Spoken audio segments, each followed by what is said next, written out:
दोस्तों, कोरोना जैसे नए चीनी वायरस ने भारत में आतंक मचाना शुरू कर दिया है। HMPV वायरस के बढ़ते मामलों को लेकर अब केंद्र सरकार अलर्ट मोड पर हुई। देश के स्वास्थ्य मंत्रालय की तरफ से एक नई एडवाइजरी जारी की गई है और देश भर के अस्पतालों को अलर्ट मोड में रहने के आदेश भी दिए हैं। क्या मास्क की भी वापसी हो सकती है? क्योंकि कोरोना की ही तरह अब ये वायरस भी अपना कहर बरपाता जा रहा है। अब जो विदेश से आने वाले लोग बाग हैं, उनके लिए भी HMPV एडवाइजरी जारी करेगी सरकार। दोस्तों, भारत में इस वायरस के अब तक 8 मामले सामने आ चुके हैं। अब स्वास्थ्य मंत्रालय और ज्यादा सतर्क हुआ और इस वायरस के संक्रमण से बचाव के लिए देश भर के सभी राज्यों में एडवाइजरी भी जारी की गई है। जी हाँ, देश के केंद्रीय स्वास्थ्य मंत्री JP नड्डा की तरफ से केंद्र सरकार की तैयारियों और नए वायरस को लेकर तमाम बातें साझा की गई हैं। स्वास्थ्य मंत्री JP नड्डा ने कहा कि हम सभी हालातों पर नजर बनाए रखे हुए हैं और पड़ोसी देशों में भी वायरस के हालात पर नजर रखी जा रही है। हेल्थ मिनिस्ट्री की तरफ से आज ये स्टेटमेंट दिया गया। दोस्तों, ये HMPV वायरस भी कोरोना वायरस जैसा ही है, जिसके अब तक भारत में 8 मामले सामने आ चुके हैं। किन किन राज्यों में? तो देखिए आप, महाराष्ट्र, कर्नाटक और तमिलनाडु में 2-2 केस आए, यानी इन 3 राज्यों में 6 मामले तो ये हो गए और 1-1 मामला पश्चिम बंगाल और गुजरात में सामने आया है। और इसी बीच अब केंद्र सरकार ने कहा कि राज्य सरकारें निगरानी भी बढ़ाएं। और दोस्तों, बड़ी चिंता की बात तो ये है कि कल तक जो भारत में मामले सामने आ रहे थे वो तो नवजात बच्चों की तरह छोटे बच्चों के मामले सामने आ रहे थे, 2, 4, 6 महीने तक के बच्चों के, राइट। लेकिन अब आज मंगलवार को महाराष्ट्र के नागपुर में 2 केस सामने आए हैं। ये बड़े बच्चों के केस हैं। यहाँ एक तो 13 साल की लड़की है और एक 7 साल का लड़का संक्रमित मिला है। दोनों ही बच्चों को लगातार काफी दिनों से सर्दी बुखार था और इसके बाद प्राइवेट लैब की जांच में दोनों की रिपोर्ट पॉजिटिव आई है। ये देख सकते हैं आप पूरी लिस्ट भी। देश में HMPV के 8 नए केस सामने आए टोटल। पहला केस कर्नाटक में 8 महीने का बच्चा,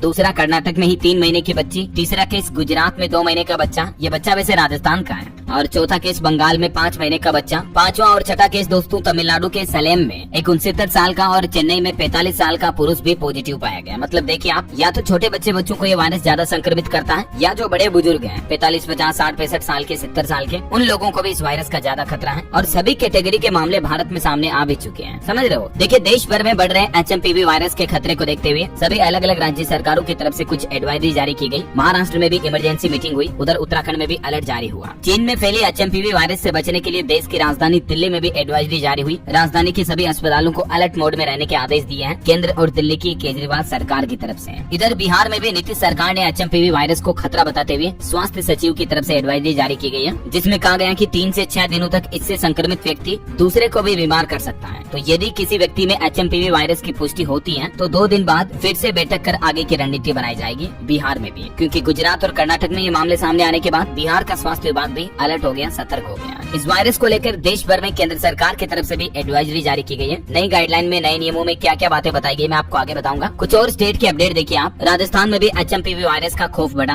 2 महीने का बच्चा वायरस के चपेट में आया तो राजस्थान के भजनलाल सरकार ने भी एडवाइजरी जारी की। इधर हरियाणा में देखिए, चरखी दादरी में HMPV वायरस को लेकर स्वास्थ्य मंत्रालय ने एडवाइजरी जारी की। CMO बोले कि भीड़ वाली जगहों से दूर रहें और खांसी बुखार होने पर तुरंत जांच करवाएं। मतलब देर नहीं करनी है बिल्कुल भी। अगर आपको HMPV वायरस से बचना है तो किन किन बातों का ध्यान रखना चाहिए? ह्यूमन मेटान्यूमो वायरस को लेकर पंजाब, चंडीगढ़ PGI ने भी एडवाइजरी जारी की है। Do not panic, be aware. ये देख सकते हैं आप एडवाइजरी में क्या क्या कहा गया है। मतलब पैनिक होने की कोई जरूरत नहीं है, लेकिन हमें सावधान और सतर्क रहना है। स्वास्थ्य मंत्री JP नड्डा भी आज यही बोले कि भले ही भारत में अभी HMPV संक्रमण के मामले बढ़ रहे हैं, बढ़कर 5 हो चुके हैं, लेकिन स्वास्थ्य मंत्री JP नड्डा ने कहा कि ये कोई नया वायरस नहीं है, पैनिक होने की जरूरत नहीं है। हालांकि एक सबसे बड़ा सवाल जो आम आदमी के मन में, दिमाग में आ रहा है कि क्या ये HMPV वायरस भी कोरोना वायरस जितना ही खतरनाक है या उससे थोड़ा कमजोर है? आखिर एक्सपर्ट डॉक्टर वैज्ञानिकों का इस पर क्या कहना है? एम्स के वैज्ञानिकों द्वारा इस पर रिसर्च की गई और वो क्या कहती हैं? दिल्ली एम्स के वैज्ञानिकों की रिसर्च बताती है कि HMPV कोई नया वायरस नहीं है, बल्कि भारत में काफी टाइम पहले भी इसके मामले सामने आते रहे हैं। पिछले साल भी दिल्ली एम्स में एक रिसर्च हुई थी इस वायरस को लेकर, जिसमें बताया गया था कि सांस संबंधित संक्रमण,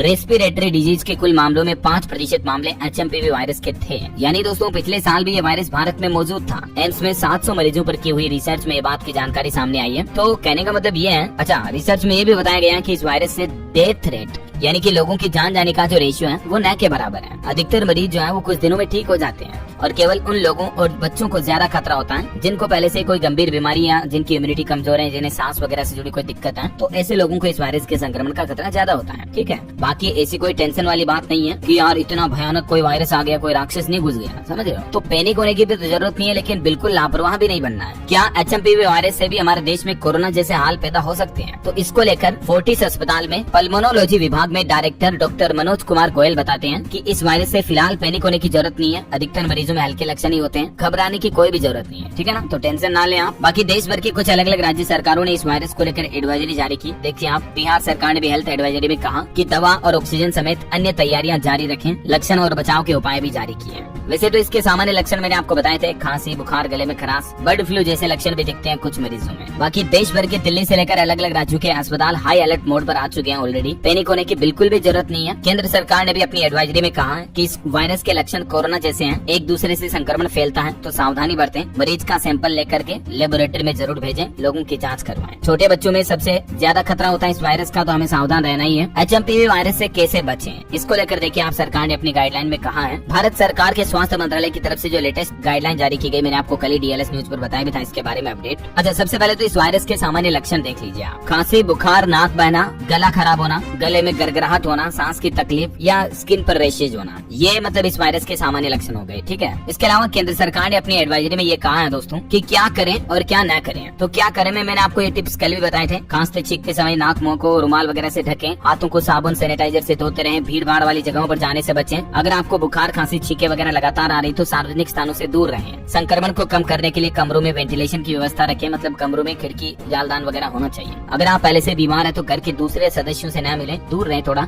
आइसोलेटेड रहें। खूब पानी पिएं, पौष्टिक भोजन करें ताकि आपकी इम्यूनिटी अच्छी रहेगी, ठीक है। अब देखिए केंद्र सरकार ने अपनी एडवाइजरी में ये क्या कहा कि क्या न करें। तो टिश्यू पेपर और उसी रुमाल का दोबारा इस्तेमाल बार बार न करें। बीमार लोगों के साथ नजदीकी संपर्क न बनाएं, उनके तौलिए, कपड़े वगैरह, इन रुमाल इनका इस्तेमाल न करें। बार बार आंख, नाक, मुंह को हाथों से न छुएं, आंखों को मसले नहीं, सार्वजनिक स्थानों पर थूके नहीं और चिकित्सक से परामर्श लिए बिना खुद से दवा ना लें। डॉक्टर से राय मशवरा लेकर ही कोई मेडिकल दवाइयाँ वगैरह लें, ठीक है। तो ये दोस्तों HMPV वायरस को लेकर जो लेटेस्ट अपडेट थे, 6, 7, 8, 10 अपडेट मैंने आपको बता दिए एक साथ। वैसे आप कौन से राज्य में रहते हैं और आपके राज्य में अभी ठंड कैसी पड़ रही है दोस्तों, कमेंट करके बताइए देखे मुझे।